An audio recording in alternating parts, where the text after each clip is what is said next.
Vamos a ver si está por aquí nuestro querido Manu Espósito. Por aquí ando. Hola Manu. Bueno, muchas gracias por estar ahí. Y entonces vamos a pasar rápidamente al siguiente tema. Bueno, recordaros una cosa, antes que nada, hago un pequeño break. Mañana vamos a ver el tema del WebView, programación con el motor del WebView de Chrome con Microsoft, desde Harbour y Fiewin. También vamos a ver Mod Harbour y XRunner, que lo va a dar Carles Aubia. Y comenzaremos con inteligencia artificial hasta donde nos dé el tiempo y aguantemos sin cansarnos, ¿vale? Si no se completa la inteligencia artificial mañana, seguiríamos el miércoles, en donde nuestro querido Grau nos va a dar todo el tema de migración de DBF a SQL, tanto de MySQL como MariaDB. Vale, yo voy a dar una pequeña pincelada de la programación orientada al objeto, pero le voy a pasar los mandos a Manu y básicamente os digo lo siguiente. Cuando uno va a hacer una aplicación, hay personas, hay programadores que tienen mucha capacidad mental en el sentido de que ven cuáles son las clases que le van a hacer falta, cuáles son los objetos que van a necesitar usar y tienen esa visión. Otros programadores, sin embargo, y yo me incluyo en ello, suelo empezar por una programación estructurada, muy básica, y el mismo código me va llevando a donde él tiene que llegar, él mismo me va indicando el camino. Yo soy de los torpes, yo soy del grupo de los torpes, que el código me lleva. Entonces, ¿por qué? Porque muchas veces pienso que en un análisis previo uno no contempla todas las variables posibles que van a aparecer y sin embargo más adelante uno se las encuentra, ¿vale? Entonces eso abre dos caminos. Yo siempre digo, puedes comenzar con programación estructurada y en el momento en el que se complica, saltar elegantemente a la programación orientada al objeto. Ese es mi estilo. Pero aquí tenemos un maestro con nosotros que es Manu Espósito, quien nos va a deleitar con su experiencia. Así que sin más, Manu, todo tuyo. Bueno, ya estamos por aquí, ¿no? ¿Me escucháis? Sí. Vale. Muy Yo atentos. no tengo experiencia en el Sky, entonces, ¿cómo hago para que ustedes veáis mi pantalla? A ver, esta. En la parte de abajo. Sí. Parte de abajo, compartir pantalla. Compartir. Ya está, A ver. ya lo tienes. Ya lo vemos, ya lo Sí, vemos.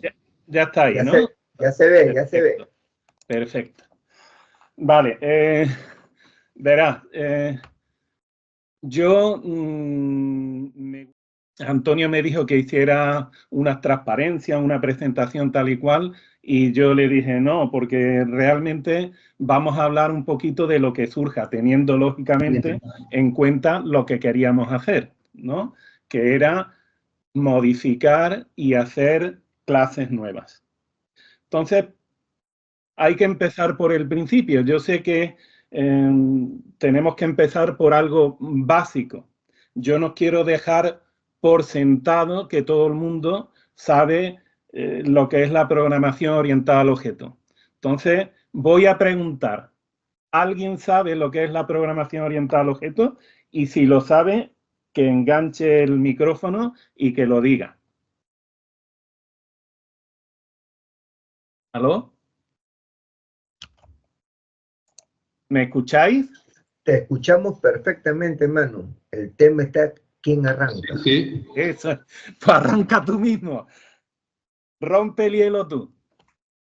Bueno, para mí esta programación orientada al objeto es básicamente, vamos a decirlo así entre comillas, creo, crear una función, pero con definición de clases, con definición de tipos de data, con definición de métodos, ¿no? Que nos permiten encapsular procesos estándares que lo podamos utilizar y reutilizar en diferentes programas, ¿no? Para mí, básicamente, me da la impresión que ese sería el tema, ¿no? Bueno, realmente sí, se podría decir que hay tantas definiciones de clases como programadores. O sea, cada uno tiene su propia idea de clase y de objeto. Si ahora mismo estáis mirando cualquier parte de la habitación en la que estáis, todo está lleno de objetos. Y todos esos objetos están en un entorno y se relacionan unos con otros. Esa es la idea, digamos, humana que tenemos de las cosas, ¿no? Al fin y al cabo, una cosa es un objeto. Los objetos, las cosas, se distinguen una de otra porque tienen unas características que las diferencian una de otra. Pues podemos ver una taza que tiene un color, tiene un mango, que tiene un hueco donde se echa lo que quieres hacer, en fin. Esas son las características que la diferencian, por ejemplo, de una botella, ¿vale? Entonces, la idea es ese conocimiento que ya tenemos como humanos del entorno que nos rodea, aplicarla a la programación. Lógicamente podría ocurrir, de hecho ocurre, que mentalmente sí sabemos definir y describir un coche, pero a lo mejor cuando se trata de un objeto virtual, un objeto de la programación, puede costar un poquito. Pero la idea es esa. La idea principal es que estamos rodeados de cosas que interactúan entre ellas en un entorno concreto. Ese entorno podría ser nuestro programa, ¿vale? Entonces, antes de empezar con el tema de las clases, de cómo se diseñan, cómo se modifican, me gustaría ver lo que es realmente una clase, ¿vale? Una clase, en primer lugar, hay que decir, me podéis, y me gustaría de verdad que esto fuera un coloquio, porque creo que de esta manera vamos a aprender todos mucho más con la experiencia que tenemos, ¿vale? Entonces, una clase hay que decir que es un tipo de dato complejo, como podría ser un tipo de dato simple, por ejemplo, los tipos numéricos, los tipos fecha, los tipos codeblock, cualquier tipo simple de hardware, pues una clase, cuando la creamos, estamos definiendo un tipo de dato complejo. Y complejo quiere decir que dentro de él tiene otros tipos de datos simples o otros tipos de datos complejos, ¿vale? Esa es una clase. Es la unión de los atributos y de los métodos que manejan esos atributos, ¿vale? Básicamente podríamos decir que eso es una clase. Y una instancia de una clase es un objeto. O sea, por ejemplo, cuando yo defino una variable y le asigno en hardware que no está tipificado un número, ese número o esa variable que yo he definido es lo mismo que si hubiera definido una clase, ¿vale? O sea, nos tiene que quedar muy claro que una clase es un tipo de dato. De hecho, Borland, en su historia, cuando se creaban las clases le ponía una T mayúscula delante y eso significaba que era del tipo de lo que seguía a continuación, ¿vale? Las clases, la programación orientada al objeto, se basa en esos principios claves que yo he puesto ahí.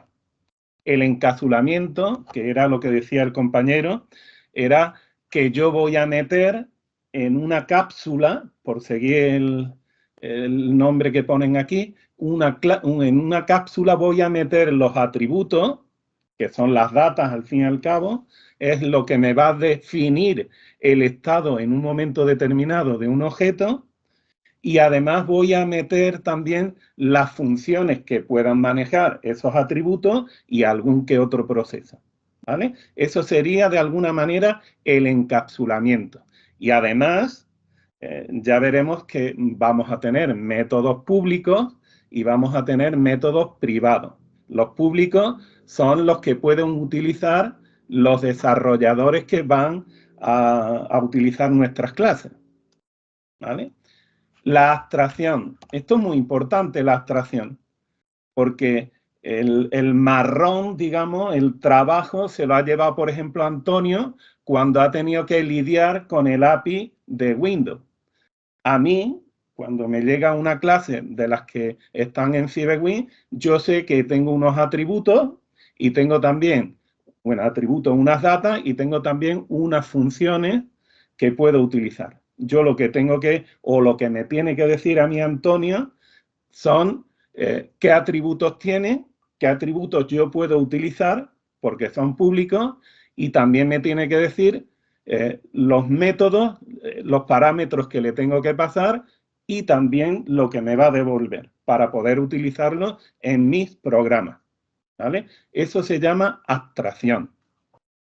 Yo me da igual lo que tiene dentro, yo sé que la empresa que ha construido esa clase lo ha hecho lo mejor que pueda y va a ir mejorando esas clases. No me importa mucho lo que hay por dentro. De hecho, bueno, no sé si meterlo ahora, las clases tienen que estar hechas en el lenguaje donde los voy a utilizar, pero esto ha ido evolucionando y hay también clases binarias, ¿no? Las clases binarias pueden ser, por ejemplo, las tecnologías de Microsoft DCON, las OLEDB y todas las películas estas, ¿no? Que yo tengo una DLL y podría utilizar esa DLL, las clases que están dentro de esa DLL, desde cualquier tipo de programa, desde cualquier lenguaje. Lo único que necesito es saber qué métodos tiene, lo que me devuelve los métodos y los parámetros que yo tengo que pasarle a cada método. ¿Vale? La herencia. Esto es súper importante y yo creo que es de las cosas que más importantes son, ¿no? Porque hay otro concepto en la programación orientada al objeto que es la especialización. O sea, yo puedo tener una clase más o menos genérica y luego heredar de esa clase para especializar la clase nueva, la subclase, la clase hija, especializarla en algo más concreto. Eso es la herencia. Por lo tanto, yo puedo tener clases que ha hecho otra persona, de las cuales ni siquiera tengo el código fuente, y heredar de ellas para especializarlas en lo que yo necesite. Para ello, puedo meterle nuevos métodos, podría sobreescribir otros métodos que ya existían, y puedo incluso sobreescribir y utilizar el método padre, ¿no? que lo define. En cualquier momento me podéis interrumpir, ¿vale? ¿Me escucháis? Correcto.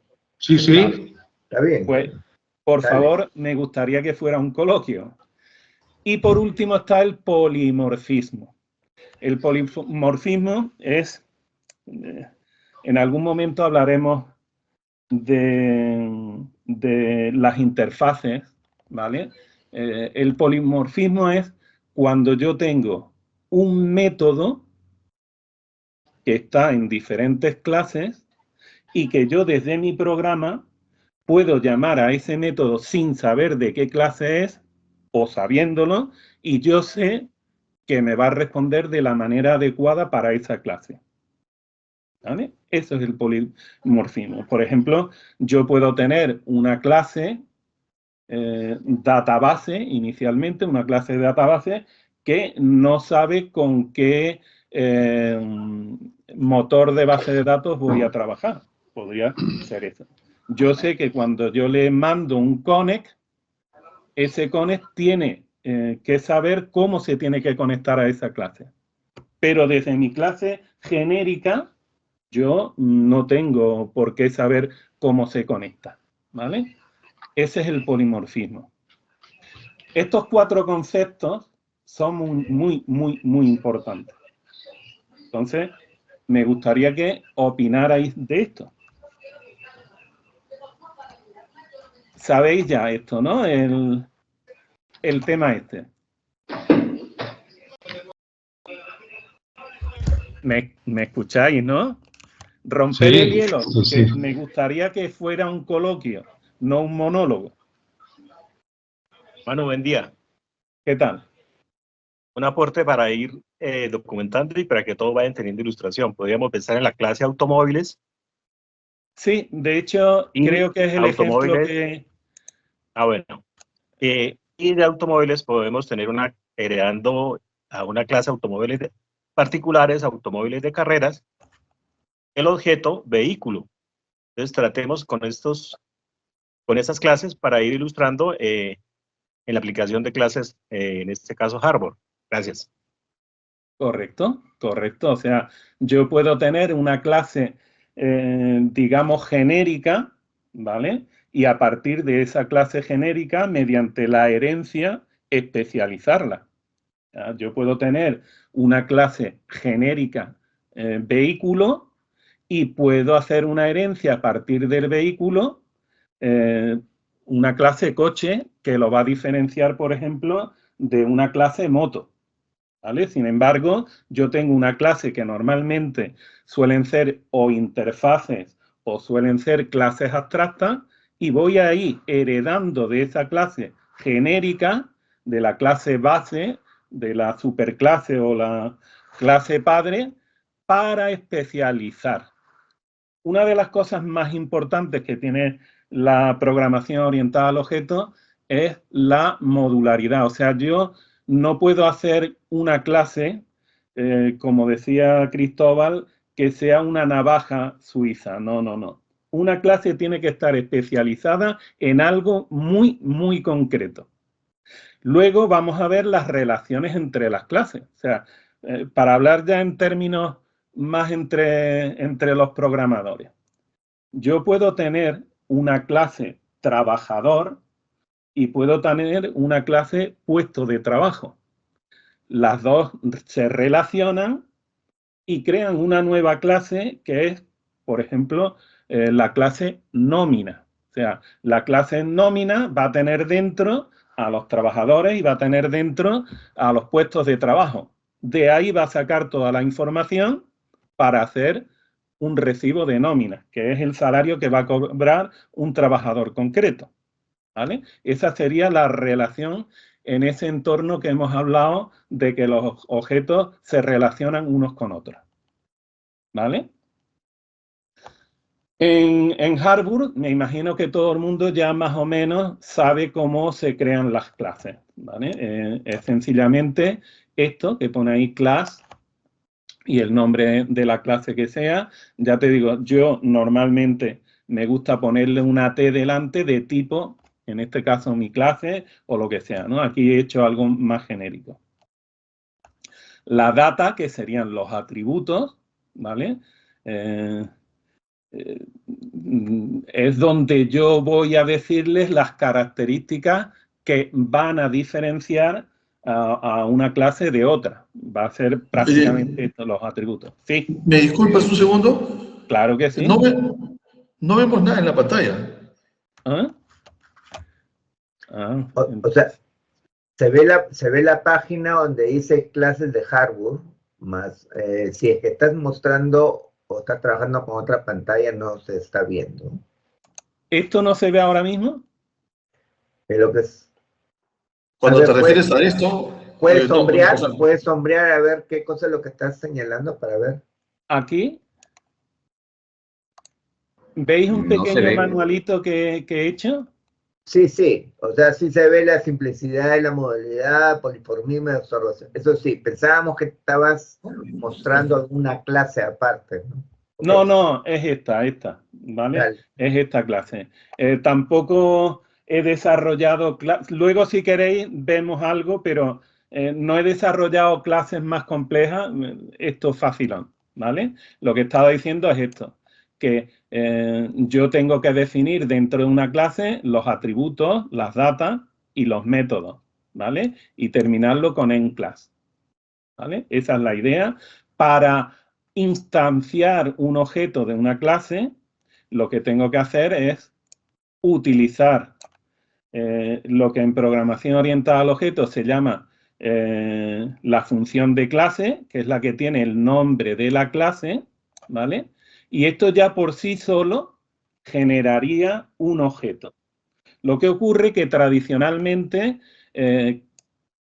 le pasamos, encadenamos otro método, que es el método new, que normalmente se corresponde con el método constructor de la clase, ¿vale? Entonces, ya tenemos ahí dos conceptos nuevos, que es la función de clase, que me devuelve ya un objeto construido, pero que dentro, digamos Mano, disculpa la interrupción de nuevo. Sí. De veras, solamente vemos la pantalla inicial de clases en Harbor, pero no vemos lo que estás escribiendo algo con respecto a lo que explicas. Ah, vale. Pues me vais a tener que enseñar a cómo se hace esto, porque, o sea, yo aquí le doy a cambiar, ¿eh?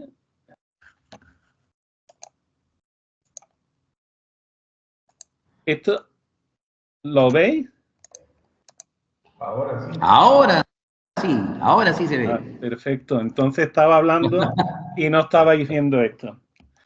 Bien, lo que decía que aquí yo estoy instanciando, quiero que de alguna manera os quedéis un poquito con los términos que se suelen utilizar en la... Aquí soy muy flojo y lento escribiendo, entonces voy a cortar y pegar. Esto sería exactamente lo mismo, ¿vale? Lo que es que hay una cosa muy importante en la programación orientada al objeto, que es el encadenamiento de métodos. Si el método al que yo encadeno otro método, si este método devuelve self, o sea, devuelve al propio objeto, yo puedo ir encadenando, ¿vale? O sea, yo podría hacer, por ejemplo, esto.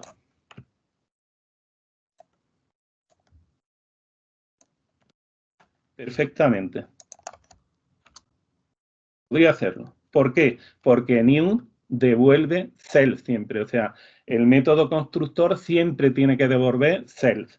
Y esto es un método constructor, ¿vale? Los métodos, hay varios métodos que son especiales. Uno de ellos es el método constructor, ¿vale? Ese método constructor tiene de especial que devuelve self, lo primero, y además que dentro deberíamos de meter digamos, la iniciación de todas las datas o de las datas que nos interesan en un momento determinado. Eso es lo que hace el método constructor, ¿vale?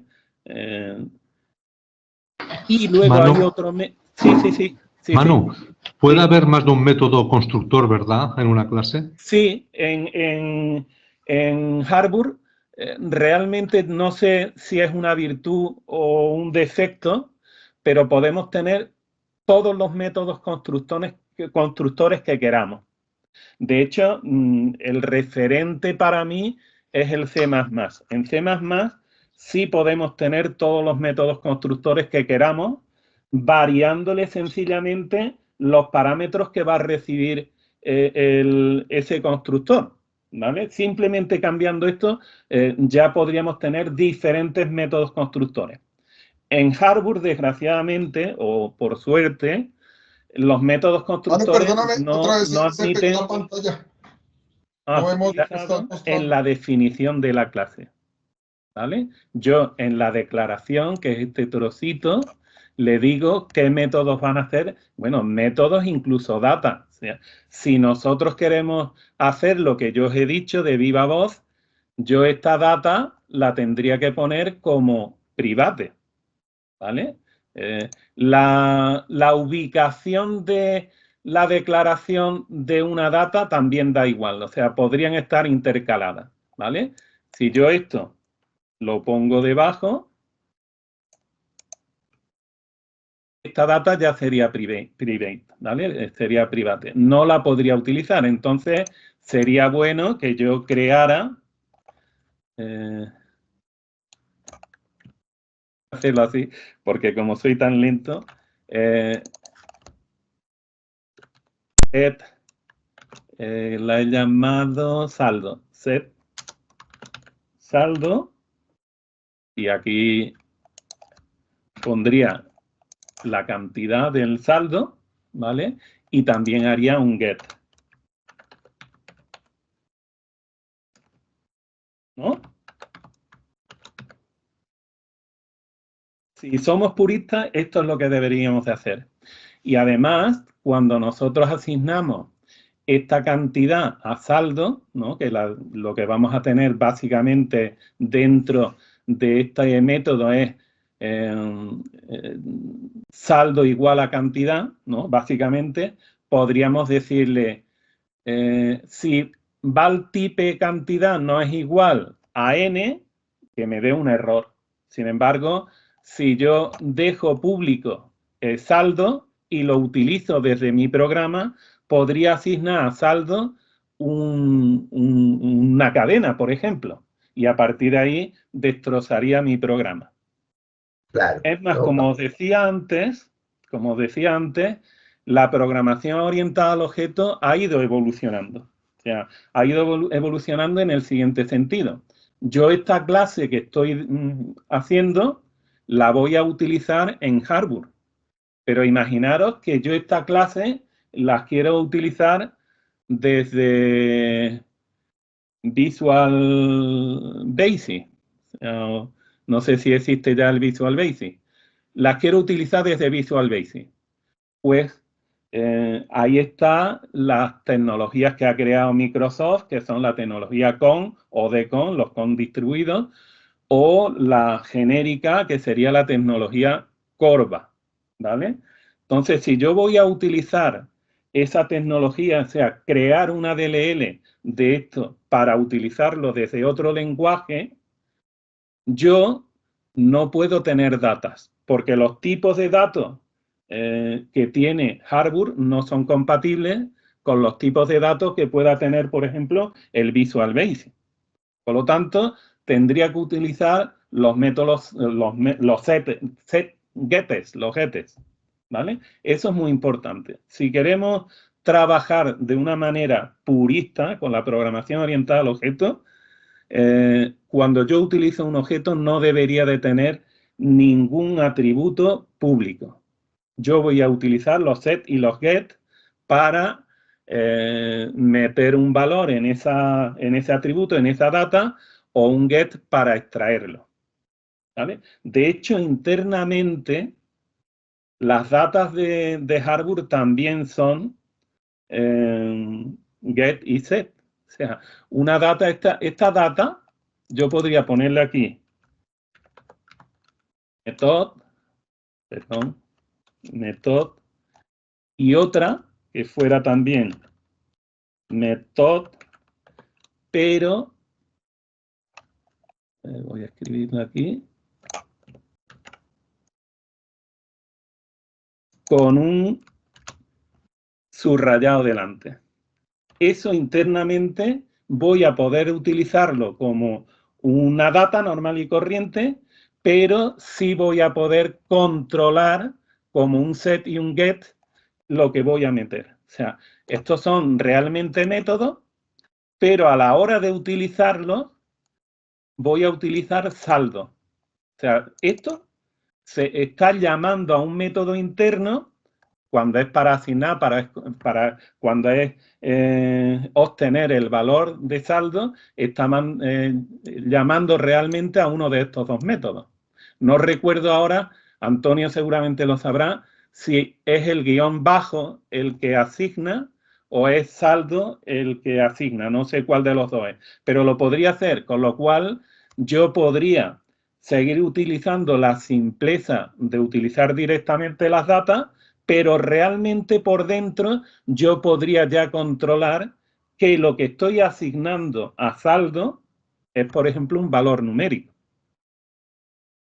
¿Vale?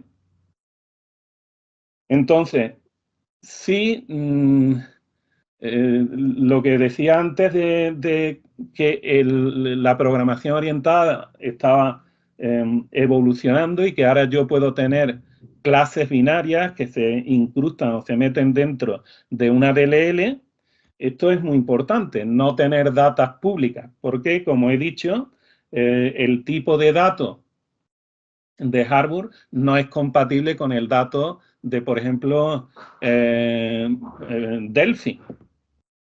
Entonces es muy importante eso, ¿vale? La tecnología que hay y que hace eso de hecho, está también automatizada para ser usada desde Harvard, son las OLE de CON, o sea, OLE es un tipo de tecnología CON, de objetos binarios, o la genérica que os decía, que es la Corba, ¿no? Microsoft se cree que es el ombligo del mundo y no lo es tanto. O sea, hay tecnologías incluso más potentes en este tema. Pero tampoco hay que meternos demasiado profundo ahora. ¿Alguna pregunta de lo que llevamos visto?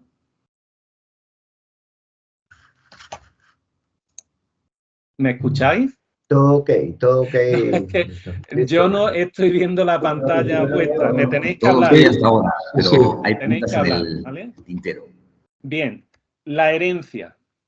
La herencia es otra característica de la programación orientada al objeto. O sea, yo puedo especializar una clase a partir de otra clase, de la clase madre. La clase madre no tengo por qué conocer absolutamente nada de ella. O sea, a mí me pueden dar la lib. Yo no necesito saber el código fuente de la clase madre. Lo que sí necesito saber, como es lógico, son los métodos que contiene la clase madre. Esos métodos tengo que saber lo que me devuelven y los parámetros que yo le tengo que pasar. Eso es lo único que yo necesito. Y eso estará en los manuales. O sea, Antonio os da también las clases que componen FiWin, pero no necesariamente tendría que hacerlo, ¿vale? No tendría que hacerlo. Y nosotros podríamos heredar de esas clases que nos ha pasado Antonio. La palabra clave que tenemos que poner es inherin o from, ¿vale? Las dos valen, ¿vale? Entonces, aquí tenemos el ejemplo que ponía el compañero anteriormente. Yo tengo una clase vehículo que tiene una data y tiene un método. Y yo ahora voy a heredar de la clase vehículo para hacer un coche. Que el coche además tiene un modelo y tocar el pito, tocar la bocina. ¿Vale? Eso es lo nuevo que yo le he metido y que diferencia y que especializa la clase vehículo de la clase coche. Yo no necesito ya, yo puedo utilizar desde coche, puedo utilizar la data marca y puedo utilizar también el método arrancar. Tranquilamente, sin ningún tipo de problema. Pero además a eso yo le he metido algo que a mí me interesa. ¿Vale? Algo que me interesa y que lo va a diferenciar de vehículos genéricos. ¿Vale? Ok. Eso, decírmelo, porque yo estoy en mi escritorio y no veo lo que ponéis por detrás. Sí, sí, sí. ¿Vale? Estos son conceptos básicos, pero que todo está tenéis... bien hasta ahora. Dime. No te he escuchado, dime. No, todo, por mi lado todo bien, solo mejor andar un par de temas para más adelante hacerte un par de preguntas. Correcto, pues si están referidas a lo que hemos visto hasta ahora, házmelas ya. No, a lo mejor se resuelve conforme a lo que sigues explicando. Dame 5 minutos. Vale. Bueno. Manu, Sí. has dicho que inherit también puede ser escrito como from. Efectivamente. Vale, perfecto. Los dos hacen lo mismo. Yo le puedo decir que hereda de otra clase o que viene de otra clase. ¿Vale? O sea, yo aquí podría haber puesto tranquilamente from. ¿Vale? Es exactamente lo mismo. ¿No? No hay ningún problema por ello. Y yo aquí lo que voy a hacer es que he metido en la clase motocicleta, que hereda de vehículo todas las datas y todos los métodos, incluso los ocultos, Y lo que voy a decir que lo diferencia de lo demás es arrancar. Arrancar, si os dais cuenta, estaba también en la clase madre, en la clase base. ¿Qué es lo que voy a hacer yo aquí cuando yo le digo aquí que le estoy poniendo un arrancar en mi clase especializada? Pues posiblemente eso lo haga porque el arrancar genérico no tiene que ver con el arrancar de la motocicleta. Entonces yo lo que estoy haciendo es, y esto es otra palabra, sobreescribir un método de la clase madre, ¿vale? De la clase base. Esto es importante para el diseño, ¿vale? Yo voy a sobre... ¿Sí? O sea, en otras palabras, el anterior método queda eliminado y es reemplazado por esta. No se queda eliminado. No. Perdón, sigue ahí el término y está yo mal. lo podría... O sea, es reemplazado temporalmente para que funcione dentro de esta clase. No. Tampoco. En Es la que, clase Manu, motocicleta que hereda de vehículo, yo tengo un método arrancar, que es el que por defecto va a permanecer en la clase motocicleta. Pero podría ocurrir que yo quisiera las características que tiene el arrancar y lo único que voy a variar es algo concreto del arrancar. Entonces yo podría hacer esto. Y con esto es con lo que te quiero decir, que no desaparece el arrancar de la clase base, sino que está sobreescrita por la clase que yo acabo de crear. O sea, estoy sobreescribiendo la clase arrancar porque el arranque de la motocicleta no guarda lo común de todas las clases que heredan de vehículo. Pero yo puedo poner aquí super, arrancar. Entonces, le estoy diciendo aquí, yo quiero que hagas lo que hacía la clase de la que yo he heredado, en este caso vehículo, quiero que hagas lo mismo, pero además quiero que hagas lo nuevo. O sea, con esto lo que te quiero decir que el arrancar de la clase base continúa. Lo que ocurre que como yo lo he sobrescrito, cuando yo desde un objeto que ha sido instanciado desde la clase motocicleta, lo que voy a hacer es lo que yo le estoy diciendo inmediatamente. Pero también desde el método de arrancar de la clase motocicleta, puedo llamar al método de la clase de la cual heredo. Es que, Manu, quizás el error está en la palabra sobreescribir. No lo estás sobreescribiendo. De hecho, son métodos diferentes. Se llaman igual, pero pueden hacer cosas diferentes. Y el de la motocicleta... No, pero realmente, ¿no? Charlie se llama sobreescribir. O sea, overwrite. Se llama sobreescribir. Esto se llama sobreescribir. Mano, una pregunta, disculpa. ¿Puedo yo cambiarle los atributos a una de las variables del método vehículo? Cuando dices cambiar los atributos, ¿a qué te refieres? Que una variable yo puedo meter... Sí, o sea, ya te entiendo. O sea, imagínate data marca, ¿no? Sí. Y quiero meterlo en motocicleta. Realmente eso no tiene mucho sentido, ¿no? En la lógica no tiene mucho sentido. Lo que sí podría hacer en mi nuevo diseño, en mi clase especializada, es crear otro atributo que se llame... imagínate que las marcas en las motos es marca y algo más. Pues yo me puedo crear una data que sea mi marca.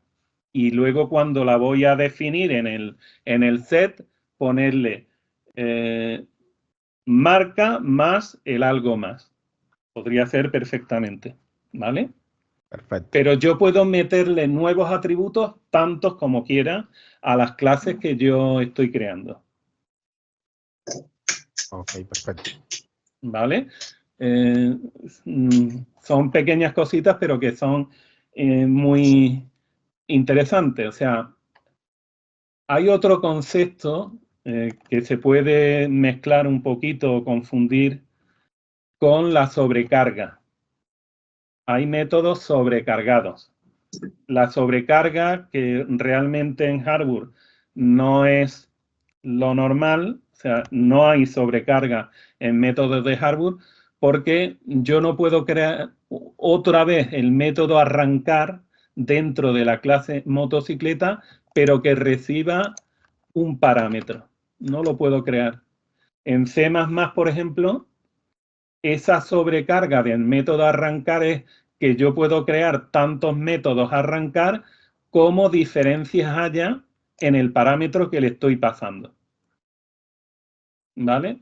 Desgraciadamente eso en hardware no existe, pero sí podría crear el arrancar 00, el arrancar 01, etcétera, etcétera. Cada uno de ellas con un parámetro diferente. Es la manera de alguna manera, emular lo que hacen otros lenguajes, como es el C++ o como es Java, por ejemplo.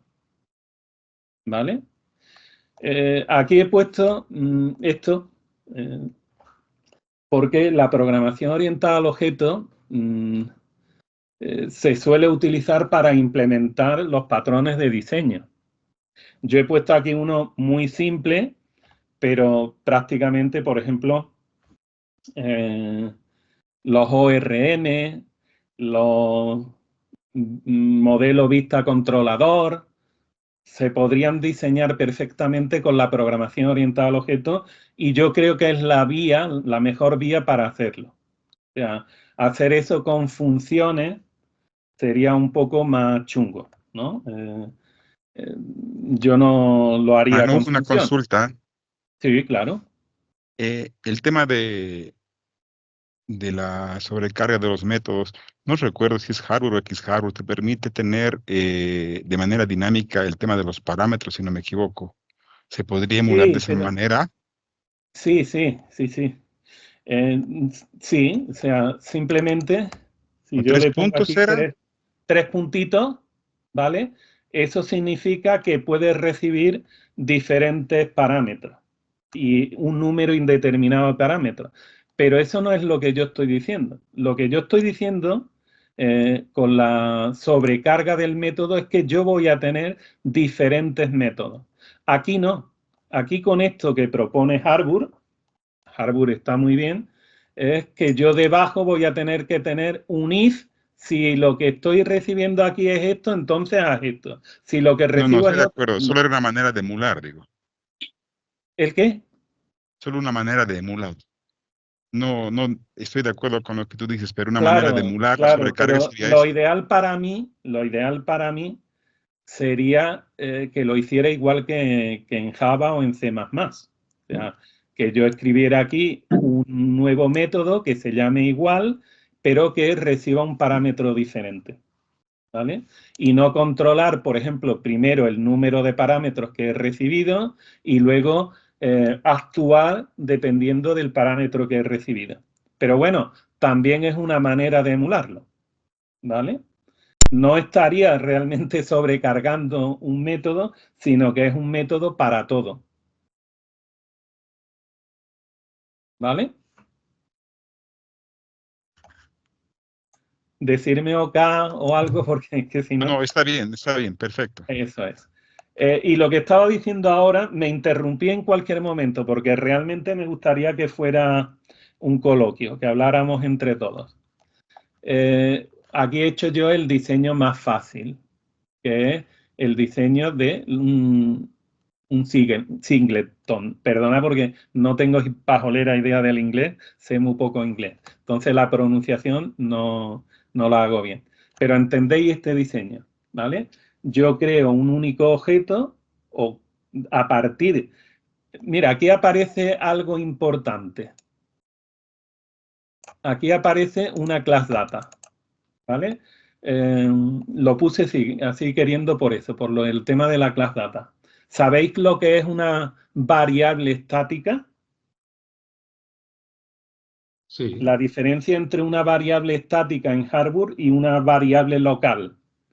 Las variables locales, cuando se sale de la función, se pierden de tal manera que si vuelvo a entrar de nuevo en la función, esa variable, el valor que había tomado anteriormente, ya no existe.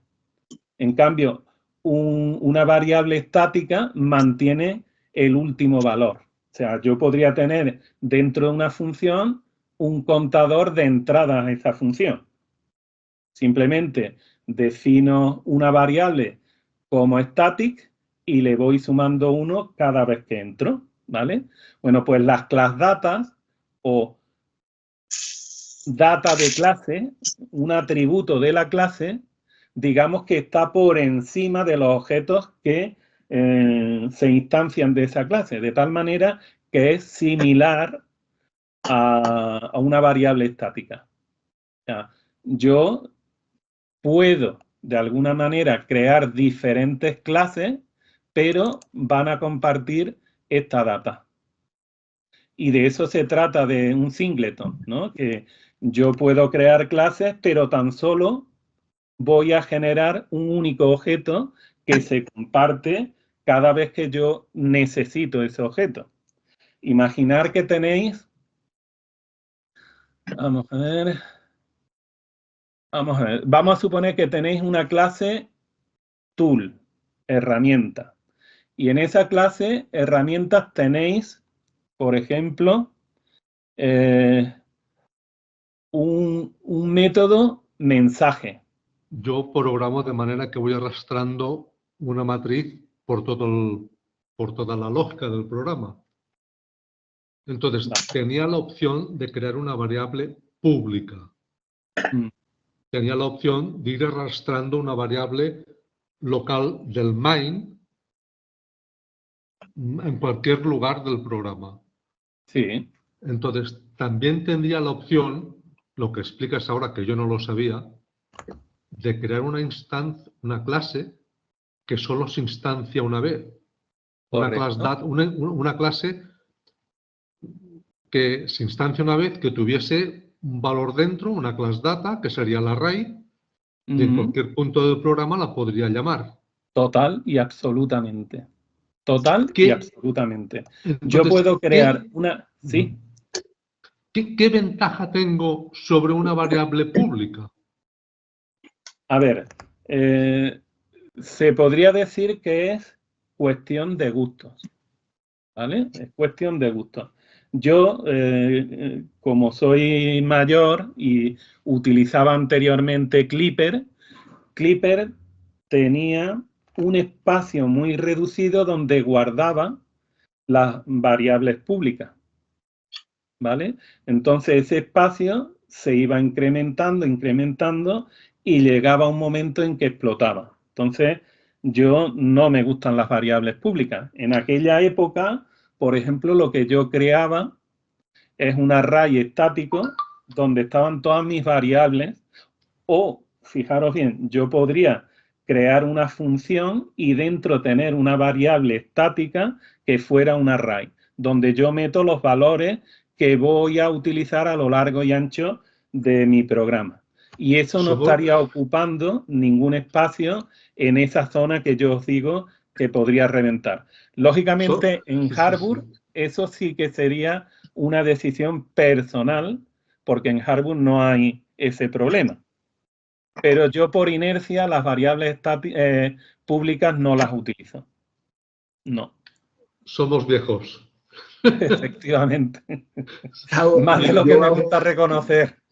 Ahora cuando me jubile me vaya a conocer bien, porque voy a recorrer toda España y Latinoamérica. Ciertamente, leí eso sobre Clipper y las variables públicas. Y me ha recordado, fue eso lo que me decidió. Y yo tampoco utilizo públicas. Igual en 10.000 líneas de programa utilizo 3 públicas a lo mejor. Pues yo ninguna, Charlie. Yo, sí, te comento, yo utilizo exactamente lo mismo. Instancio hacia una sola variable. Ahí adentro meto todo lo que se refiere a configuración y manejo de todo el software, ¿no?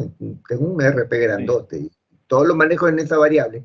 Y ahí tengo los paths, las rutas, los Claro, archivos y todo. y luego hay algo que ha puesto Antonio al final del curso que es el prepro.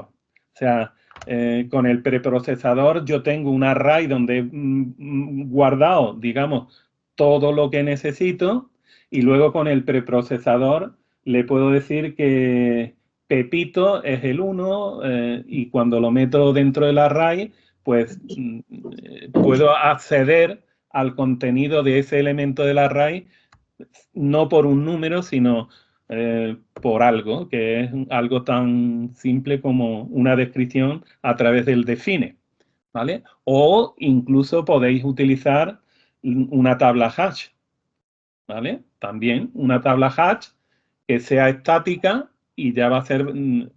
Yo normalmente lo que hacía antes, ya os digo, es meter ese hash dentro, como estático, dentro de una función. Esa función lo que hacía es sencillamente devolver el hash. Con esto conseguía que aunque fueran PRG diferentes, también iban a ser visibles. Porque eso estaba dentro, digamos, del propio ejecutable, ¿no? No había ningún problema. Pero bueno, lo que nos interesa ahora es cómo haría yo esto que ha dicho el compañero en clases. Pues yo podría crear una clase donde solamente hubiera class datas, ¿vale? Class datas, ¿vale? Esto en C es muy fácil porque esas clases se llaman estáticas. Ese concepto de clases estáticas no existen aquí en Hardware, pero se emulan de esta manera. Yo pondría muchas de estas, ¿vale? Muchas de estas. Y luego, cuando los vaya a utilizar, lo voy a poner aquí debajo ya, cuando lo vaya a utilizar, yo podría hacer tranquilamente, voy a cambiarle esto y le voy a poner tbar de variable, ¿no? Podría hacer perfectamente esto. Tbar, dos puntos, vamos a poner que esto es mi bar 1, ¿vale? Yo podría hacer esto tranquilamente. Decirle igual al valor que quiero asignarle o sencillamente, si quiero ver el contenido, esto. Y eso va a ser visible en todo mi programa. Y estoy utilizando la nomenclatura de programación orientada al objeto. ¿Vale? Sí, y correcto. es una manera de gastar tan solo, bueno, aquí, fijaros que ni siquiera estoy gastando una variable, porque estoy utilizando la función de clase. O sea, esto me está devolviendo un objeto que tiene todas estas class data, o sea, variables estáticas, y le estoy preguntando por algo que está dentro de ese objeto. Como hemos dicho que comparten con todas las instancias, ni siquiera estoy instanciando un objeto. O sea, es que ni siquiera me está gastando espacio en la tabla de símbolos para una variable concreta. O sea, más simple, imposible. Le he cambiado el nombre para hacerlo cortito, ¿no? Para que veáis que el ahorro, ¿no? De alguna manera. Pues eso se puede hacer con... Mano, una pregunta. Es que yo he visto por ahí, hojeando la clase de Mr. Nagues, del XBro, yo he visto que hay una sentencia que dice access. Esa sentencia que dice access, ¿para qué se usa? Sí, es para lo que yo te he dicho, lo he borrado. Esto. Para esto. Yo puedo tener un método access y puedo tener un método asig. Sería esto mismo, pero sin ponerle esa cláusula, ¿vale? Esto yo tendría que definir un método salto, ¿vale? Y un método saldo, ¿vale? Tendría que definirlo, ¿no? Aquí lo he declarado, pero luego tendría que definirlo como esto, ¿vale? Bueno, pues yo puedo hacer aquí un access, ¿vale? Y aquí, tal vez con el mismo nombre, podría hacer un asig. O sea, sería lo mismo que lo que hemos hecho antes sin utilizar el access y el asig, ¿vale? Sería lo mismo. O sea, hay veces, Antonio lo sabe porque ya os digo, ha tenido que lidiar con Windows, que a veces no es bueno que tú guardes una variable, porque el entorno Windows puede variar él solo ese contenido. Y lo que tú tienes en la clase, con lo que tiene Windows en él, en su núcleo, ya no coinciden. Entonces, yo lo que le puedo decir es saldo, access y a la función del API de Windows que me devuelve ese valor que yo he variado o que quiero saber. No sé si entendéis el concepto. ¿Sí? No, la verdad es que es confuso para mí. No. Vale. Acabo Sí, de irme a la luna. Bueno, vamos a ver. Vamos a ver. Por ejemplo, imaginaros que sé que existe, pero no sé cómo se llama, que hay una función en el API de Windows que sirve para cambiar el fondo de una ventana. ¿Vale? Imaginaros que yo necesito saber el valor de ese cambio.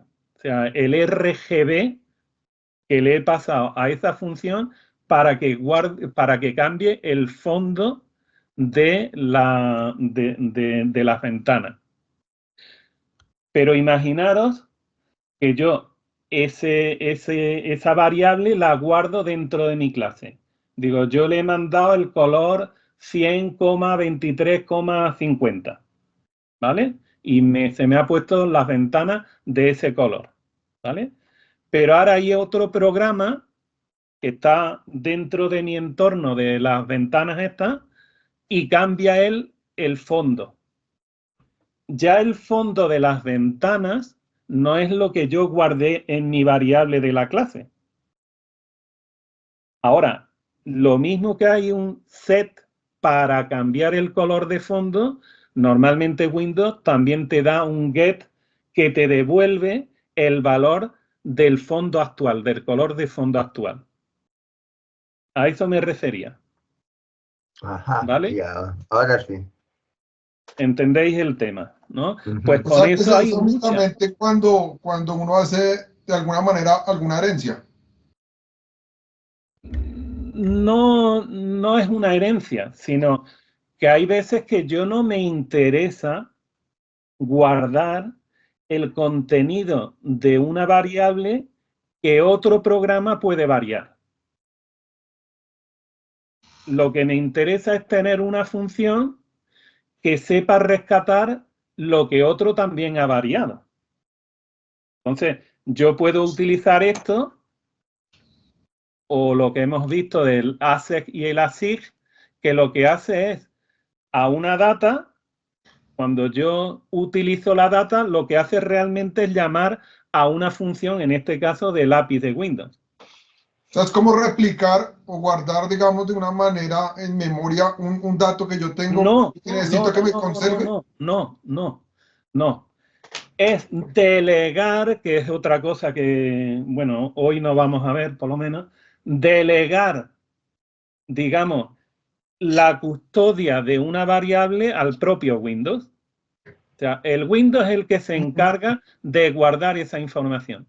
Y yo lo único que voy a hacer es asignarle ese valor y recuperarlo. Con esto garantizo de que siempre esté sincronizado mi programa con lo que está ocurriendo en Windows. Ok, por ahí sí ya. ¿Vale?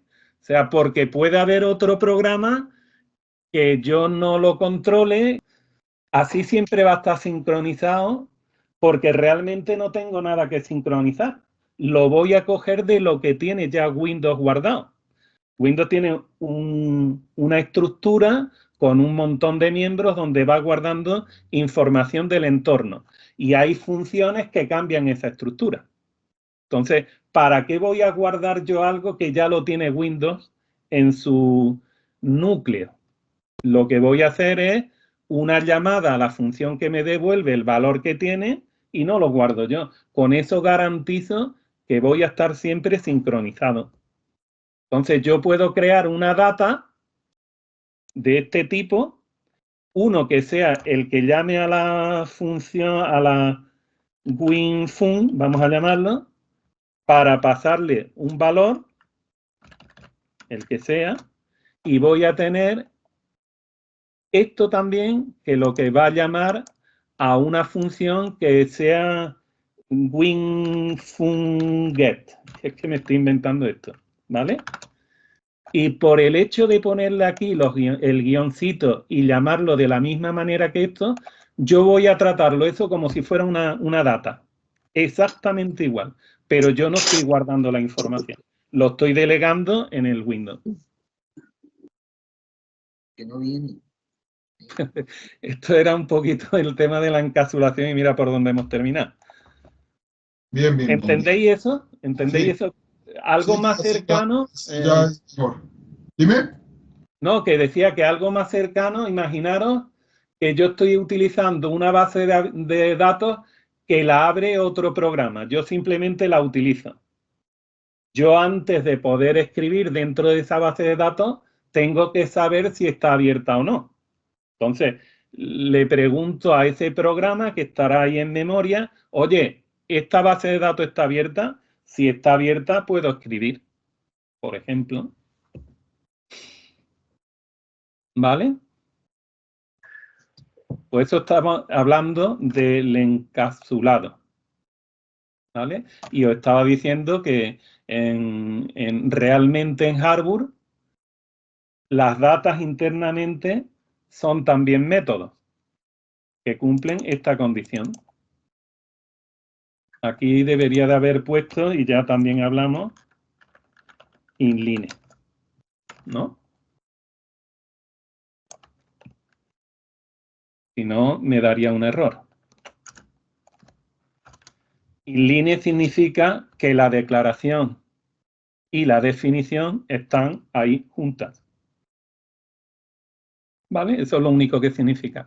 Esta función se supone que es del API y estoy llamando al API de Windows directamente. O sea, en algún lado yo tendré un wrapper de la función en C de Windows para poderla tratar en hardware. ¿Vale? Y desde aquí la estoy utilizando. Disculpa, Manu, ahí es donde está el guión saldo, al costadito es method, ¿no? No sí, es ¿no? he puesto ya. método. Sí, no, ok, sí. Sí, es un método. Okay, sí. Bueno, otra pregunta, No. ¿y hay una forma, digamos, de recoger los errores globales que se generen dentro de la clase? O sea, que de alguna manera me los devuelva para yo entregárselos No, lo que sí deberíamos de acostumbrarnos, porque la programación moderna se basa en eso, es fuera en mi programa, ¿vale? Envolver todo mi programa con un try catch. De tal manera que cuando se produce un error, lo recoja en el catch y ahí controle yo de qué se trata. ¿Vale? Incluso con el catch hacer una salida controlada. De tal manera que si tengo que cerrar bases de datos, me dé el error y detrás yo pueda cerrar todo. Dentro de la estructura try catch también hay un finally, ¿vale? Que siempre se va a ejecutar. Entonces, nos tendríamos que acostumbrar a utilizar eso, el try catch. Algo como el syserror, algo así. Sí, realmente el try catch es un recover error, realmente, ¿no? Pero digamos que utilizando la nomenclatura, la sintaxis de los lenguajes actuales. que utilizan la inmensa C, Java, la mayoría de los lenguajes utilizan un try-catch. ¿Vale? Es la manera de controlar un error y además que tenga una salida controlada por el programador. Manu, No que se salga y te deje con el culo al aire, como decimos aquí en Andalucía. Manu, una puntualización es que en las clases hay un método especial. El on-error. Exacto. Sí, es otra manera, ¿no? Definir un método que se llama onError y cada vez que se produzca un error en la clase va a hacer una llamada a ese método. ¿Vale? Normalmente nosotros lo emulamos o lo utilizamos para emular datas. O sea, cuando hay un método, cuando hay una clase, imaginaros la clase TDBF que quiere emular las datas con los nombres de las columnas o de los campos que tiene la DBF, pues yo puedo utilizar el onError. ¿Vale? O sea que es una manera de utilizarlo, pero lógicamente eso está creado, o ese cuando se define, es uno de los métodos especiales junto a al método constructor, al destructor, pues está el onError, que es un gestor de errores de la clase. ¿Vale? También podríamos utilizarlo.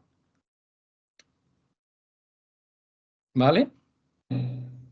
Un ejemplo sería cuando, por ejemplo, o sea, si queremos acceder a una data que puede variar, por ejemplo, tenemos la clase tDatabase, que tiene datas según sean los campos. Eso es lo que quería decir cuando la DDF. Que si yo quiero tener cada campo como una data y quiero tener una única clase TDBF, eso desde luego rompe con la idea de programación orientada al objeto, pero bueno, a través del truquito del onError, pues podría salvar el tener que crear clases especializadas para cada tabla, para cada DBF, ¿vale? Pero lo suyo en programación orientada al objeto sería eso. Es que no quería meter tantos conceptos. O crear una metaclase. Una metaclase es una clase capaz de crear clases, no que hereden de ella, sino que genere clases especializadas. ¿Vale? Entonces, en la metaclase podríamos crear un método que le diera todos los fields, todos los campos de la DBF y crear una clase especializada en esa DBF. Y eso no rompería, digámoslo así, lo que es la programación orientada al objeto. O sea, lo que hemos dicho de la modularidad, de la especialización de las clases. ¿Vale? Ok. Vale. Lo siguiente que íbamos a hablar era la herencia. ¿Vale? Yo diría que es lo más importante. Herencia y reutilización del código. Pero tradicionalmente nosotros reutilizábamos el código copiando y pegando. No, con la programación orientada al objeto no hace falta copiar y pegar. Ya hemos visto que yo puedo heredar de una clase que ni siquiera tengo por qué conocer el código fuente. Eso es la herencia. Herencia, reutilización de código más especialización. Esa es la clave de la herencia. ¿Vale? Y aquí hay un ejemplito, que es el mismo que hemos visto. ¿Ok? Sí. Pasamos, hostia, es que me he ido para arriba. Hemos hablado otra vez de lo mismo. El polimorfismo es lo que habíamos visto ya. Ya habíamos chequeado ya eso, sí, sí. Sí, es que me fui para arriba, vale. No, pero valió la pena, valió la pena. Valió la pena, ¿no? Perfecto. El tema, si queréis profundizar en algo, contar con mi ayuda ahora, porque podemos ver algo concreto. El tema de las ventajas de la programación orientada al objeto, la principal es que cuando tú tienes tus programas todos orientados al objeto, el mantenimiento de esos programas y la productividad va a multiplicarse por 1000. O sea, yo puedo, de alguna manera, tardar más en hacer un programa totalmente orientado al objeto. Pero una vez que lo tengo, mi productividad va a cambiar a 1000, por 1000, ¿vale? Y el tema de la escalabilidad, o sea, yo voy a poder meter incluso nuevas clases, puedo heredar y especializar de otras clases que tengo, puedo utilizar el polimorfismo, ¿vale?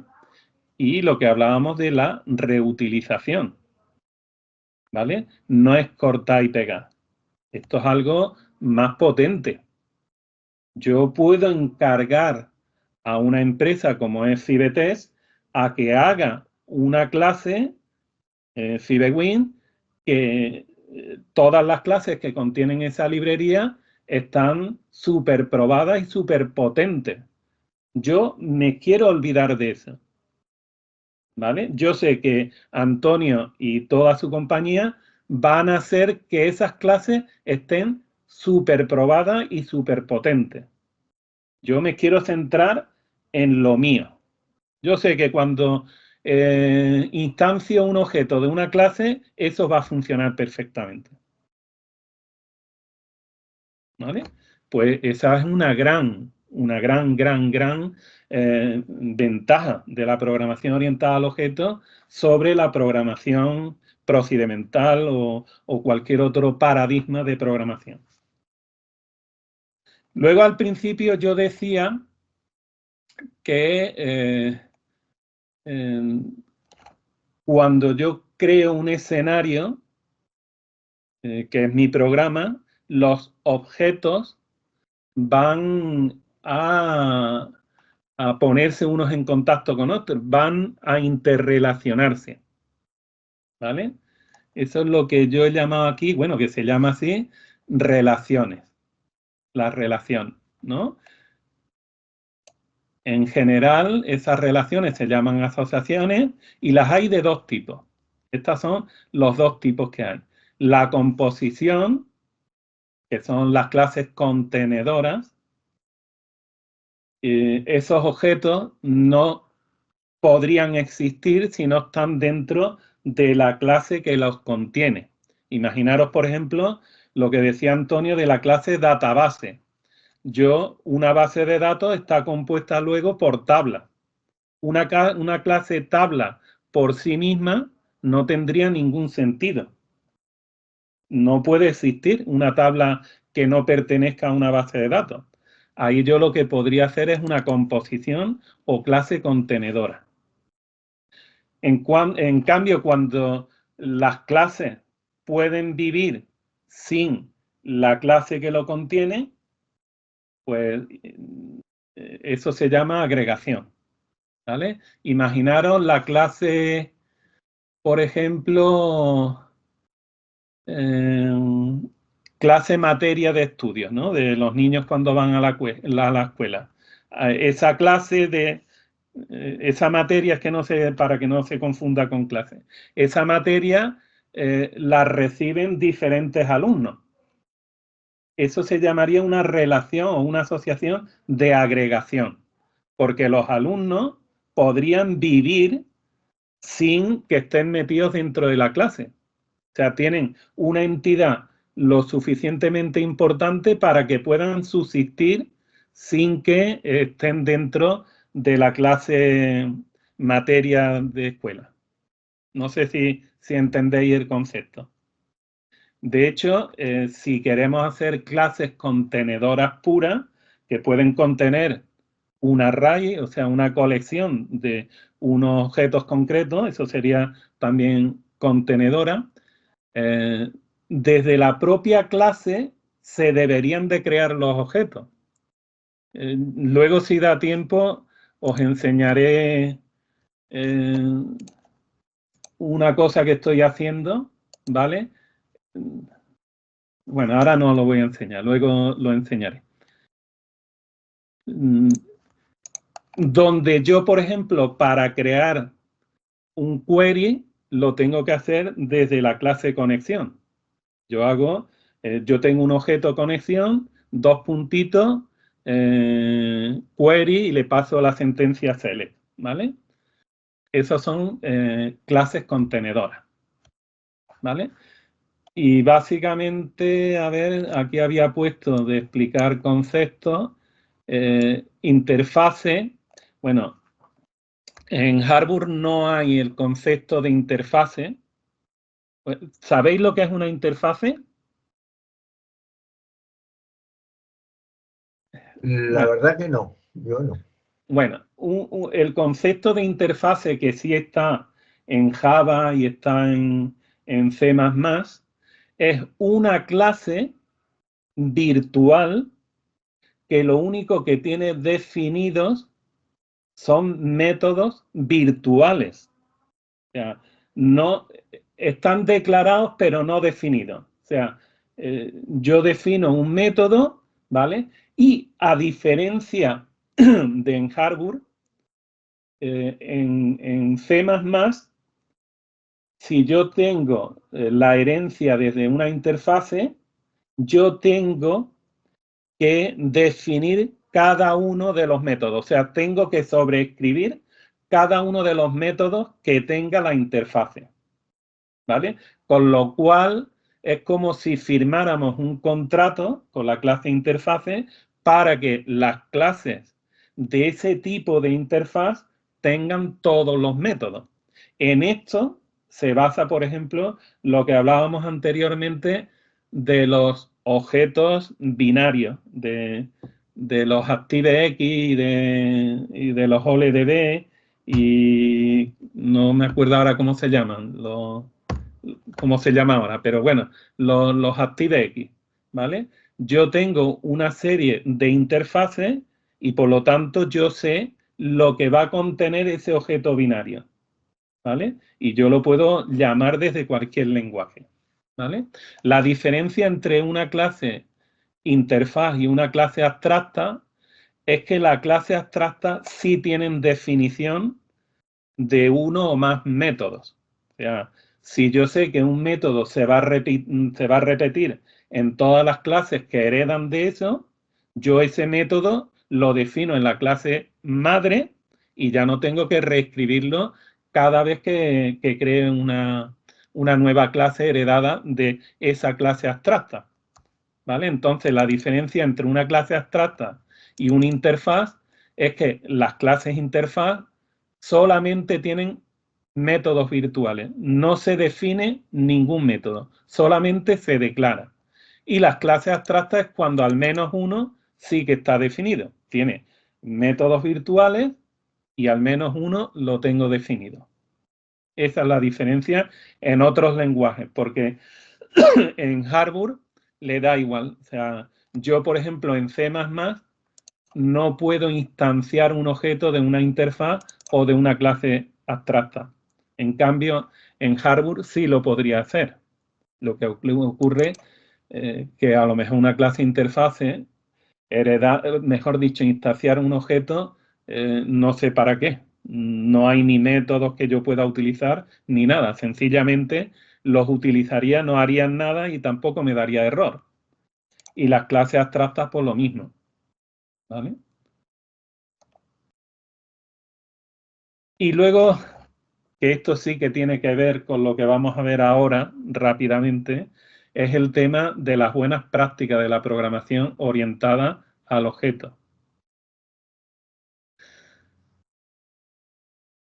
Lo que decía antes, las clases tienen que ser muy modulares. Tienen que estar especializadas en hacer algo muy bien. No tienen que estar especializadas en hacer muchas cosas. una cosa nada más. Esto no se trata de hacer navajas suizas. No, no, no. Yo quiero una clase que lo que hace lo haga muy bien. Y muy rápido, todo lo que tú quieras, pero que lo haga muy bien.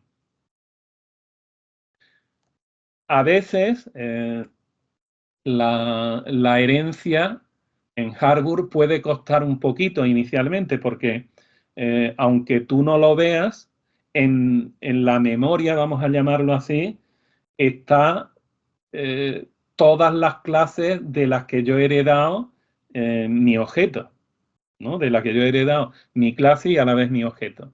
Entonces, a veces es mejor la composición o la agregación, ¿no? Que al fin y al cabo es crear una clase que dentro tenga una data que es un objeto o una colección de esos objetos, ¿vale? Y esto también tiene que ver mucho con el tema que hemos visto antes. O sea, cuando una clase es muy grande, muy gorda, a mí personalmente me chirría un poquito los dientes. Pero a veces es imposible no hacerla grande. ¿Vale? Esto es algo de introducción de la programación orientada al objeto. O sea, hay muchos conceptos más, ¿vale? Pero es importante que nos quedemos con el tema de la herencia, con el tema de las relaciones entre objetos, porque eso es lo que deberíamos de ver aquí, ¿vale? O sea, ya con lo que hemos explicado, si ustedes me decís, ¿puedo cambiar una clase de las que vienen en CibeWin? Tú puedes cambiarla, pero yo no la cambiaría bajo ningún concepto. Yo voy a cambiar las clases de las cuales yo soy dueño, pero las clases de otros no. Y además no hace falta. O sea, imaginaros que yo cambio la clase TWindows de CibeWin. Cada vez que Antonio actualice, yo voy a tener que modificar mi clase, la que yo he reescrito. No, para eso está la herencia. Yo voy a heredar de la clase de Antonio y ahí voy a meter lo que me dé a mí la gana. Pero esta ya es mi clase, que está basado en la herencia de lo que ha escrito Antonio. ¿Vale? Entonces, yo puedo modificar, claro que puedo modificar, pero yo una clase que no es mía, Antonio porque es muy bueno y os da el código fuente de las clases, pero habrá otras librerías que no os den ni siquiera el código fuente de las clases. Por lo tanto, yo no voy a modificar una clase de Antonio. Yo voy a heredar de la clase de Antonio para especializar esa clase o para que haga algo que yo quiero que haga. Con lo cual, me voy a ahorrar el tener cada vez que actualice el CibeWin, tener que modificar. Lo que sí puedo hacer, ya que Antonio tiene la bondad de darnos el código fuente, cuando yo vaya a heredar y especializar un método, copiarlo, meterlo en mi clase, en la que yo he heredado de la clase de Antonio, y modificarlo a mi gusto. Eso sí, por supuesto que sí. ¿Vale?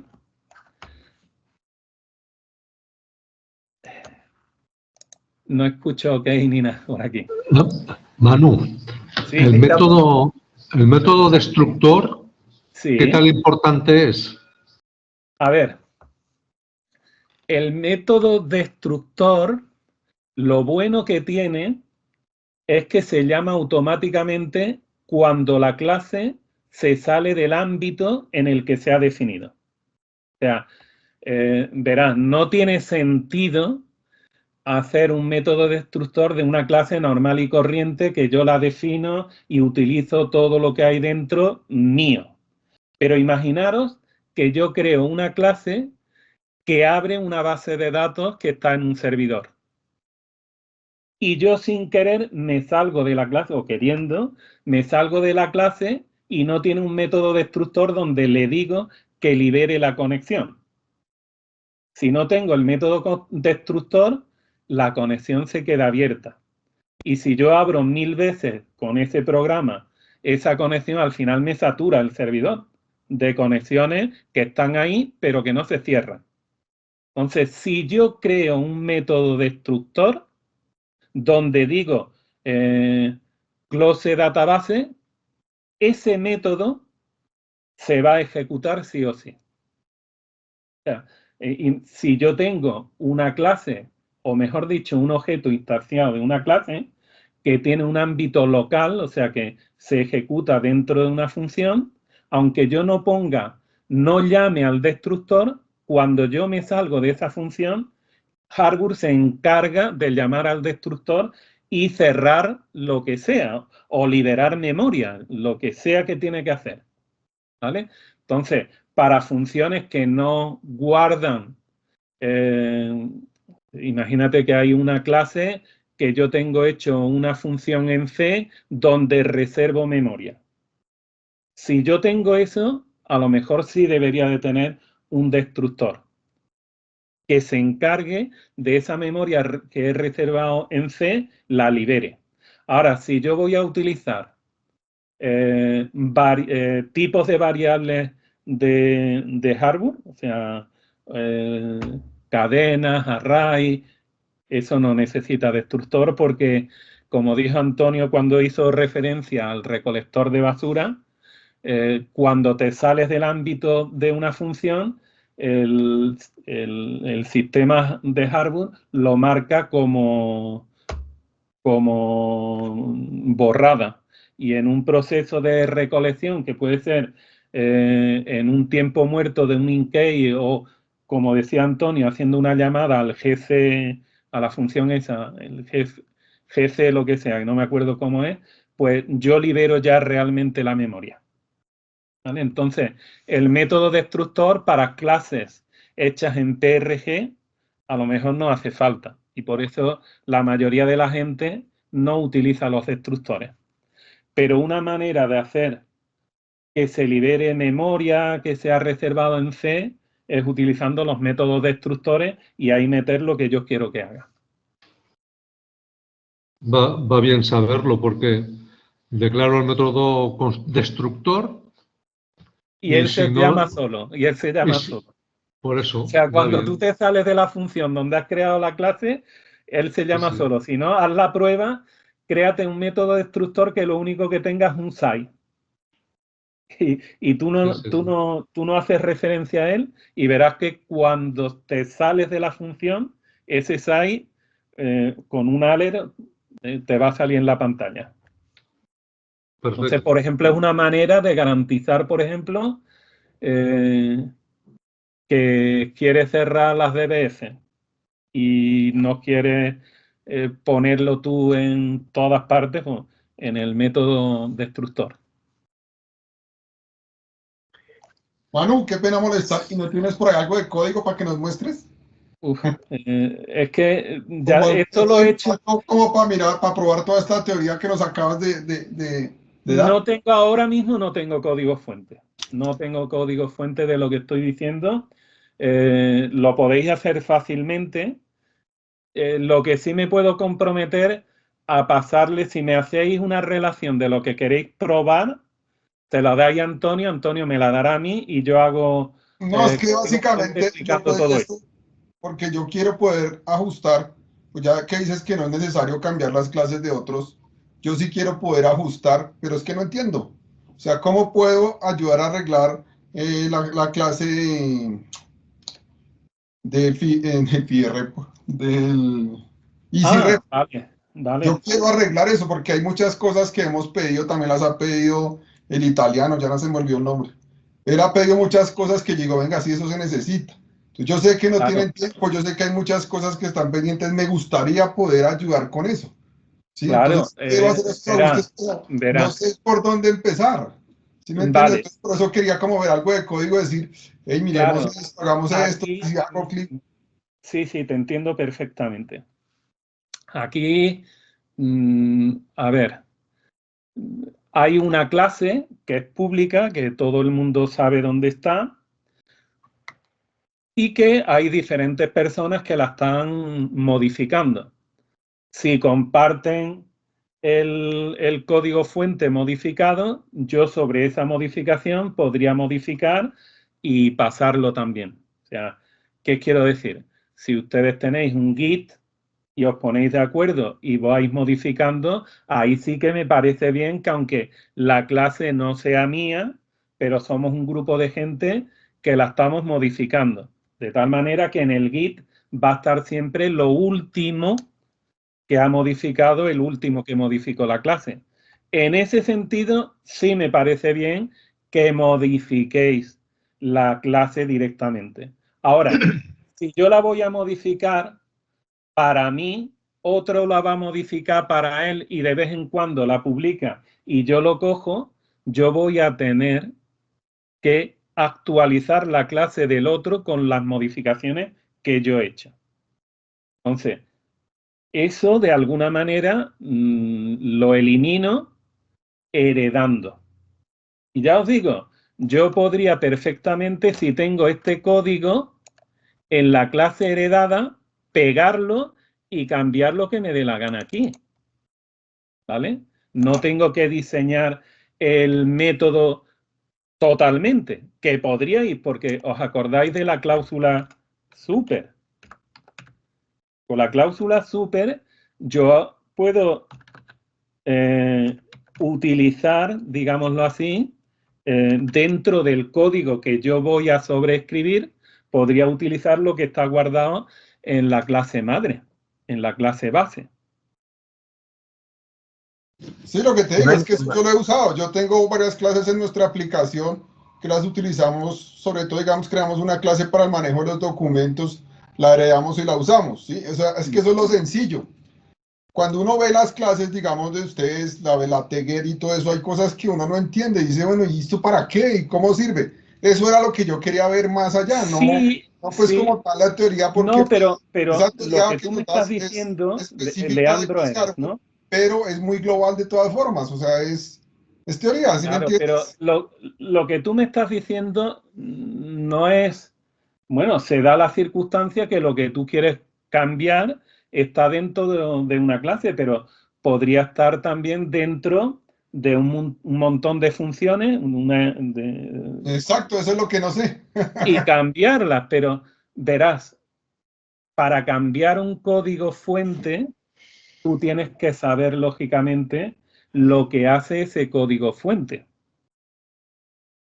Y además, la adaptación que tú quieres hacer, tienes que conocerlo, pero porque eres programador y quieres cambiar el comportamiento de un método concreto, pero lo que os decía, pero porque esto es mío y yo lo voy a cambiar porque es mío. Pero cuando la clase no es mía, yo utilizaría la herencia. Y ya si el dueño de la clase modifica la clase, pero sigue teniendo los mismos parámetros, digamos los métodos, los mismos parámetros, y me devuelve lo mismo, yo mi clase heredada va a seguir funcionando. Sí, para mí no importa si la heredas o si la cambias directo, o sea, para mí sería igual. Lo importante es que pueda ajustarla, ¿sí? Que de Claro, alguna pues manera lo pueda hacer. ajustar es sobreescribir el método. O sea, yo heredo, ¿os acordáis? Heredo con from, ahí ponéis el nombre de la clase que a lo mejor ni siquiera tenéis el código y ahora aquí tan solo vas a poner lo que quieres cambiar. Puedes meter métodos completamente nuevos y otros métodos si coinciden con el nombre de la clase con la que estás heredando, pues eso se llama sobreescribir ese método. Sí, dale, eso lo entiendo, pero me gusta la idea de que podamos crear un Git y que esté esa clase y que digamos... Claro, pero eso ya te tiene... Eso dentro de una es. empresa es lo normal. Pero Exacto. a lo mejor cuando se junta mucha gente, a lo mejor no quieren colaborar dentro del Git. Ahora, sería lo idóneo, colaborar. Pero eso ya es otro tema, eso ya es otro tema. Lo importante es que pueda empezar a hacer. Manu, voy a hacer una... digamos, solamente de ti, o que nos toca esperar a que Nagues haga algún aporte, o Antonio está ocupado y yo quiero arreglar ya. Correcto. quiero que me ayude alguien a ayudar a arreglar ya la Easy Report. Mira, Ese sí. Leandro, quiero hacer una pequeña aportación porque, bueno, ya mañana, si nos da tiempo, empezaremos con la inteligencia artificial, pero hay una cosa muy importante. La inteligencia artificial nos da un poder increíble que no teníamos hasta ahora. Entonces, yo digo lo siguiente. En el código fuente de Harbour hay código de muchas clases. O sea, en las carpetas de código de Harbour ya hay mucho código fuente de clase. Pero es que en FibeWin tenéis un montón de código de clase. Y en ese sentido, os digo que podéis, por ejemplo, las dos inteligencias artificiales más útiles, las que yo os recomiendo, la más popular es ChatGPT, pero ahora le está ganando terreno, incluso le mejora a veces, que es Claude, de la empresa Anthropic. Entonces, por ejemplo, tú puedes coger un método de Harbour, de una clase de Harbour, dársela a la inteligencia artificial Anthropic, o sea, a Claude o a ChatGPT, y decirle, explícame qué hace este método. Y te lo explica perfectamente. Y no solamente eso, sino que tú le puedes decir, oye, este método quiero que me lo modifiques para que haga tal cosa, y te lo modifica perfectamente. Es decir, hay código que ya se ha hecho, que se ha puesto en FibeWin, que ha sido generado por la inteligencia artificial. Es decir, yo a veces he cogido una parte de código, se la doy a la inteligencia artificial y le digo, oye, ahora quiero que le añadas esto y esto, y lo añade.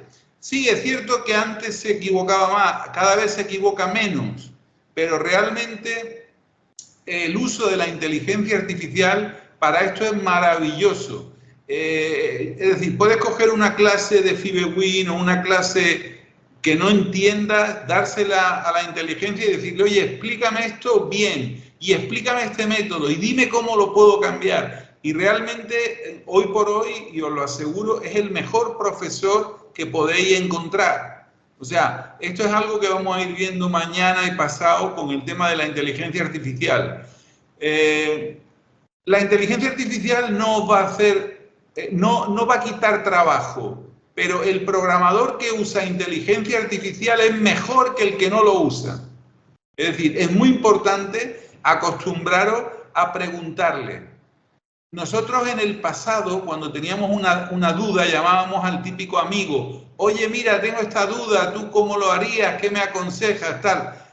Ahora ese amigo es la inteligencia artificial y él te da unas explicaciones del código simplemente espectaculares. O sea, son buenísimas las explicaciones tanto de ChatGPT como de Claude. Eso lo vamos a ir viendo mañana y vamos a ver cómo aprender. Es decir, para que hagáis una idea, hace unos años todos nosotros siempre estábamos en Google, buscando cosas en Google. Yo ahora prácticamente no busco nada en Google. Yo hablo mucho con la inteligencia artificial. Es decir, acudo a ella a que me dé ideas, a que me dé sugerencias, a que me diga si me equivoco o no me equivoco, a que me dé propuestas. Y eso, es decir, ese es nuestro nuevo compañero que tiene que estar todos los días a nuestro lado. Tenemos que acostumbrarnos a usar la inteligencia artificial mucho en preguntas como las que tú has hecho. Oye, este método lo quiero cambiar, ¿me puedes explicar qué hace? ¿Cómo podría hacer que haga lo otro? Y te va a sorprender realmente el poder que te da un poder inmenso.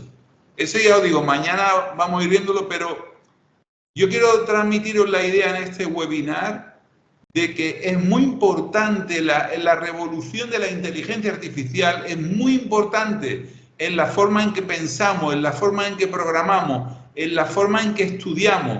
Es el nuevo maestro y es un maestro muy poderoso.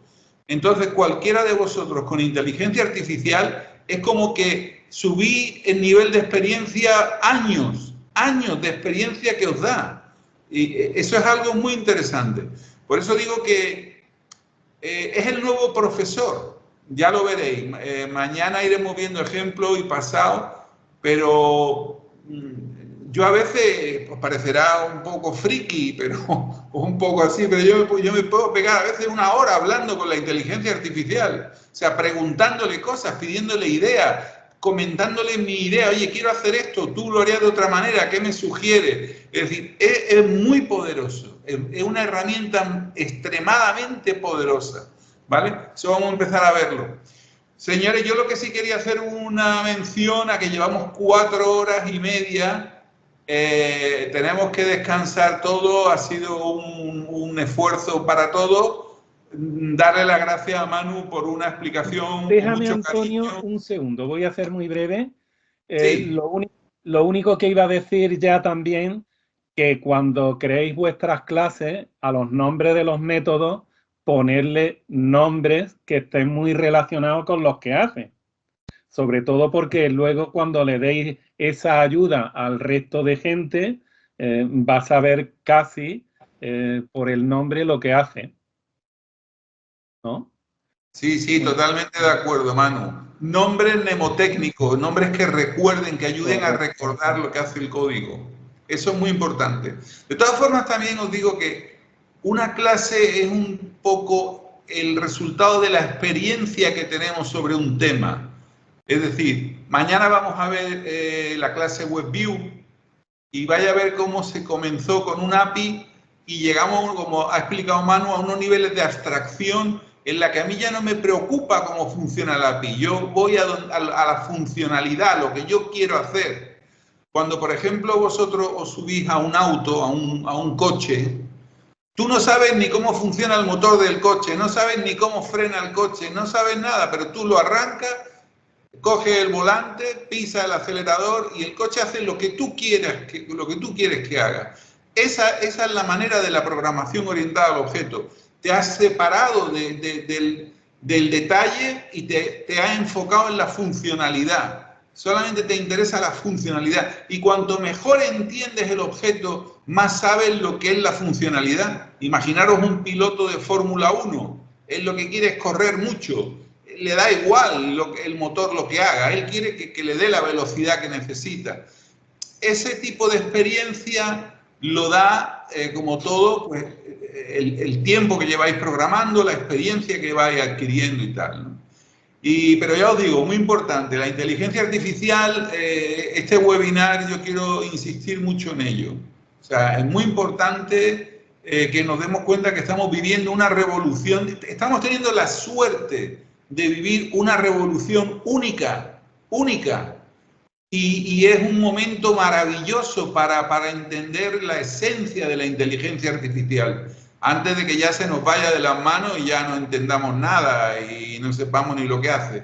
Pero todavía estamos en un nivel de comprenderla, de entenderla, ¿no? Muy bonito, muy interesante. Entonces, señores, lo que decía, darle las gracias a Manu por una explicación muy bonita, muy didáctica. Gracias, Manu, de corazón. Aquí estamos. Vale, y entonces, bueno, mañana nos vemos nuevamente a las 5 de la tarde, empezamos con la clase WebView.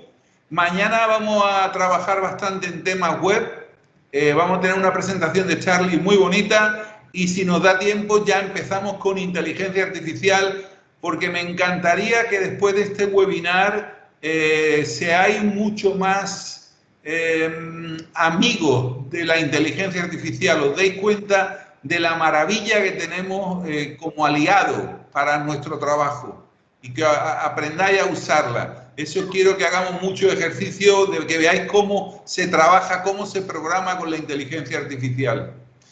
Entonces, amigos, daros las gracias a todos. Ha sido un primer día muy bueno. Antonio, muy una pregunta, ya sacando de... ¿por qué tú dices que la inteligencia artificial no nos va a quitar trabajo? No vamos a ver, la tecnología en sí es lo que hace que la sociedad cambie. ¿Qué ha hecho cambiar a la sociedad en los últimos años? Internet, los celulares, los teléfonos celulares. La tecnología cambia la sociedad y, lógicamente, la inteligencia artificial va a cambiar la sociedad, la va a cambiar muy fuerte, muy profundamente la va a cambiar. Pero ahora mismo, en realidad, todavía no va a quitar trabajo. Lo que va a empezar a hacer es marcar una diferencia entre quien la usa y quien no la usa. El que la usa es superior al que no la usa. Entonces, ya no es el momento de buscar en Google, ahora es el momento de empezar a hablar con la inteligencia artificial. Y otra cosa importante ya no es hablar con la inteligencia, sino saber hablar con ella, ponerte al nivel que tiene la inteligencia artificial. Es decir, no es hacerle preguntas simples, es saber preguntarle, saber forzarle para que te dé la información que tiene. Eso es muy bonito, a mí me parece apasionante. De hecho, hace unos días ha habido unos trabajos nuevos que se han publicado en Twitter, ahora se llama X, y han sido apasionantes, he tenido la suerte de seguirlo. Se están haciendo unos avances espectaculares que espero hablaros de ellos, pero que es todo, es una cuestión de comprensión, de entender, no es tanto la técnica, es entender lo que tenemos entre manos. Eso es muy importante. Entonces ya os digo, mañana nos centramos en web, empezaremos con inteligencia artificial y vamos a ir más y más entrando en inteligencia artificial. Es muy importante, es la revolución que está aquí y es la revolución que acabará cambiando nuestras vidas y nuestros trabajos y nuestra sociedad y nuestras relaciones. Acordaros de cuando no había Internet, si es que os acordáis ya de eso. Internet ha cambiado todo. La inteligencia artificial va a cambiar nuevamente todo, lo va a cambiar todo. Va a cambiar las reglas del juego, va a cambiar la sociedad, la va a transformar muy fuerte. Entonces, esto es algo que yo quiero que salgáis de aquí con la mente muy abierta, muy deseando haceros muy amigos de la inteligencia artificial, ¿vale? Bueno, amigos, gracias a todos, gracias de corazón por vuestra asistencia, por vuestro apoyo. Gracias, Leandro, por tu iniciativa tan bonita y tu ayuda tan desinteresada. Y entonces os emplazo mañana a las 5 de la tarde, retomamos el webinar. Y os agradezco, bueno... Dime, Leandro. ¿Llevas algo de código mañana de WebView, sobre todo para hacer, sobre todo lo que te digo, unas cosas que no se entienden y que yo quiero aprender? Sí, no, mañana vamos a ver mucho código de WebView, vamos a ver todos los ejemplos, vamos a ver el ejemplo que hicimos hace poco juntos para el tema del DINA de Colombia. Vaya a ver la potencia que nos da el WebView, es muy interesante, meternos en páginas web oficiales, coger información, hacer diabluras en la web, muy interesante. Y vamos a ver a Charlie. Vais a ver lo que hace Carles Aubia. Charlie es espectacular lo que hace con la web, todo cómo lo ha trabajado, el nivel de maestría que tiene, que nos lo va a compartir desinteresadamente. O sea que tenemos por delante todavía 2 días muy interesantes. Yo animo a que lo cojamos con mucho cariño. Va a ser muy bueno, beneficioso para todos, ¿vale? Ahí estamos. Antonio, una sugerencia, perdón. Gracias. Un aprovechando fuerte abrazo que Manu desde está por acá. España. Gracias.